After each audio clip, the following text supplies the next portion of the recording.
Mon nom est Nathalie Plante, directrice régionale des Laurentides pour Evol Financer le changement. Evol, c'est une organisation de développement économique spécialisée pour les groupes sous-représentés en entrepreneuriat.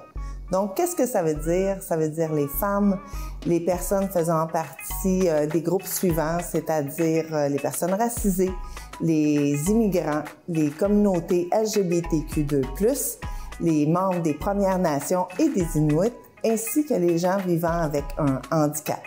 En l'honneur de la Journée de la femme, le GREL souhaite leur rendre hommage. Nous sommes donc allés à la rencontre de Nathalie Plante de l'organisme Evol.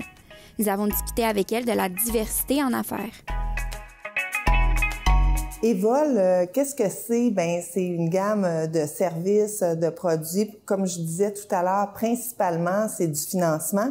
Mais notre financement est vraiment particulier dans le sens que c'est du financement accompagné. Donc, une fois que quelqu'un prêt avec nous, c'est du prêt à terme, bien, il est accompagné pendant un minimum de 3 ans pour assurer le développement de ses compétences entrepreneuriales. Evol, c'est plus que des dollars, je vais vous dire. C'est un peu une famille, des gens qui sont là pour t'appuyer et t'aider à grandir en tant qu'entrepreneur.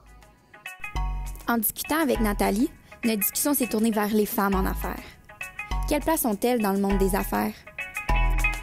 Pourquoi qu'Evol se spécialise dans les groupes sous-représentés en entrepreneuriat? C'est pas du tout parce que ces gens-là qui sont dans ces groupes-là sont pas capables d'être en affaires. C'est qu'on a besoin de leur donner un petit coup de pouce pour qu'ils prennent vraiment leur place, qu'ils rouvrent leurs ailes, qu'ils aient confiance en ce qu'ils sont capables de faire parce qu'ils vont apporter une autre vision de ce que c'est en affaires. Fait que c'est pas du tout une incapacité, au contraire, c'est de vouloir mettre en lumière toutes ces capacités-là, toute cette compétence-là, cette richesse-là de la diversité.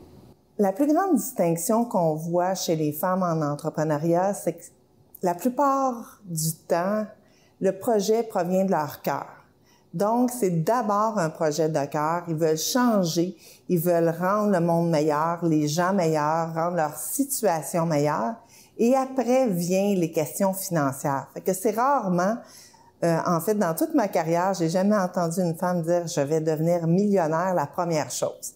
Elle le pense, mais des fois, elle le dit pas. Allons maintenant discuter de la place des femmes dans le milieu de l'immobilier avec Amélie Dubé, courtière immobilière. Qu'est-ce qui m'a donné envie de me lancer en immobilier? C'est définitivement d'avoir travaillé pour l'une des équipes les plus performantes au Québec. J'ai vu ce que c'était, puis je me suis définitivement reconnue là-dedans. Au début, je voulais pas être courtière parce que je voulais pas être comme tout le monde, mais finalement, j'ai décidé de juste y aller puis de vivre de ce qui me passionne. Je me considère comme une entrepreneur avec un E. Je me suis d'ailleurs incorporée tout récemment. Être courtier, ça demande beaucoup de temps, beaucoup d'énergie. C'est un petit peu comme l'entrepreneuriat. Puis là, j'ai la chance tout nouvellement de pouvoir compter sur une petite équipe qui peut m'aider dans mes opérations. Je suis aussi propriétaire d'un coworking ici à Saint-Sauveur.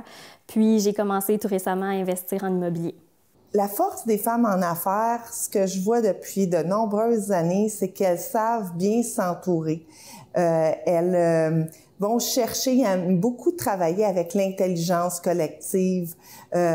Elles sont très intuitives dans leur façon de rapprocher les affaires, ce qui fait une très grande différence, une richesse, je vous dirais, du monde des affaires, une profondeur qu'il y avait peut-être moins avant. Le plus grand préjugé que j'ai vu au niveau des femmes ou des groupes sous-représentés en entrepreneuriat, c'est qu'on pense que parce qu'ils ont une vision plus humaine, qu'ils ont moins d'ambition, que c'est moins important pour eux d'être rentables, que dans le fond, ils veulent une petite business, si vous me permettez de dire ça comme ça, puis c'est pas du tout vrai. La vision, l'ambition, la volonté de changer le monde est aussi importante, c'est juste que l'approche est différente. Fait que c'est le plus grand préjugé, puis malheureusement, ben on le voit beaucoup au niveau du financement et ça vient nuire un peu à ces entrepreneurs-là. La représentation féminine en affaires est très importante parce que on a une façon différente d'aborder la vie, de voir les choses et souvent, il y a un côté, je vous dirais, plus humain qui prime chez les femmes. Pas que les hommes ne le voient pas, mais il y a un petit plus. Et pour cette raison-là, c'est très important. La deuxième raison, je vous dirais que sur la Terre, on est 50% de femmes, 50% d'hommes. Fait que, est-ce que vous pouvez m'expliquer pourquoi que ça serait pas la même chose en affaires? Avec toi, on a des bonnes idées, on veut s'impliquer.